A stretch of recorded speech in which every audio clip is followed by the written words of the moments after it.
हौवाना सिख्ला सिख्लाया सिख्ला हौवाया हौवा आं मोनसे खोथाखौ गोसोखांबाय थायो माने आंनिब्ला आरोखि दाथ' जेरावबो हिनजाव खारनायल' खोनायो नंगौ नाङा हिनजावा माब्ला खारो हिनजावा जेब्ला गथ' 5 बोसोर जाबाय 6 बोसोर जाबाय बिनि उनावसो खारो ना खारा हाबानि फिसा सानै जानायनि उनाव बा 10-15 बोसोर बा 6-7 बोसोरनि उनावसो खारो नंगौ नाङा मादै बिदि खारनो नाङा खारनोब्ला हाबानि साननै उनाव खारनांगौ नंगौ नाङा हामानो फिसा लाखांनानैसो 10 बोसोर थानायनि उनावसो खारनांगौ साननै सानथामनि उनाव खारनांगौ आरो जुदि हिनजावखौ खारजानो गियोब्ला बोसोर गियान फिसाखां खमसे खम साबा खांनांगौ फिसा सासे खाङोब्ला 5 बोसोर नंगौ नाङा 5 बोसोर नांगौना फिसा सासे खांनायाव माने बे नोंना देरहोनांगोन एसे गोरलै गोरलाम मानबायनायाव खारा हिनजावफ्रा मिथिबाय एसे थाबायनो रोंनानैसो खारो बिराद सालाक हिनजावफ्रा आयौ अन्थाव बिदि मानबायनाय गथ'खौ आं बोरै गानानै खारनांगौ बिदि होनोनो थाबायनो रोंनानैसो खारो ओंखायनो जै थाबायनो रोंबाय लाबाव मिथिबाय जै फिसाया थाबायनो रोंबाय आरो सासे होख्लायबाव आरोखि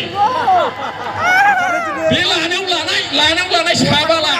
साबा फिसा लायोब्ला बोसोरसे नांगौ 25 बोसोर बबे टाइमाव खारनो सम मोनोब्लाय नंगौ नाङा ओंखायनो फिसाखौ साबा खांनांगौ रायजोफोर होमब्ला हिनजावफ्रा खारनो अबसर मोना सयथि मिथिबाय दा मोनायावनो सिमाङाव मैदेरजों गाथारजाथों आङो नङाब्ला बिदि आरोखि नंगौ नाङा ओमफ्राय जुदि हिनजावफ्राबो जुदि हौवाफोरखौ सन्देह दङब्ला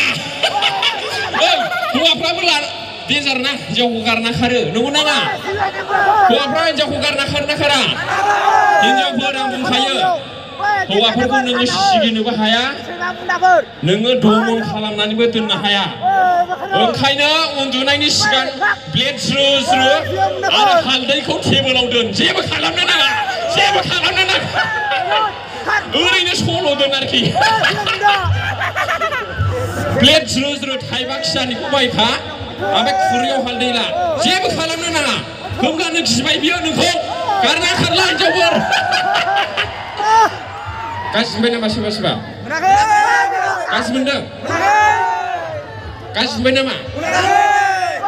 गाज्रि मोनबाय मा नोङो हौवाया खारबाय होनबालाय न'खरा सिलिंखार जाबाय फिसानि जिबन फरायनाय जिबन सेस हौवाखौ लाखिनांगोन ना नंगौ नाङा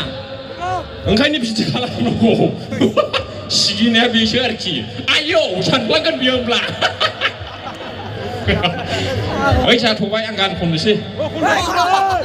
गाज्रि मोनाखै दा बया फैसै नाखि बया फवानाय जुदि थालि मारिब बयबो आखाइ खबगोन गाज्रि मोनाखैबा हेल' best Day best India number 1 body spray for Sharanani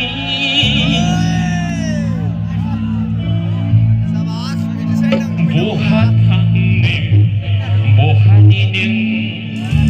Kaishona WhatsApp number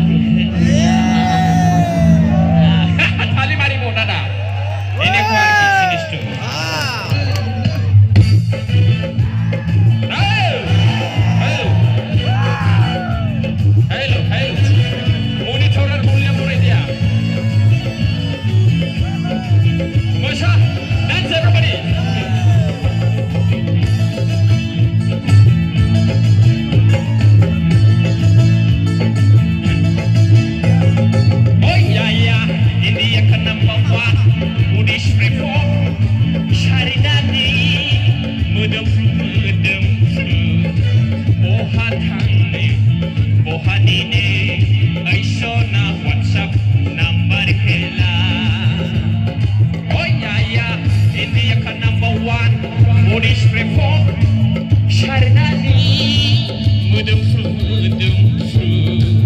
Bohatang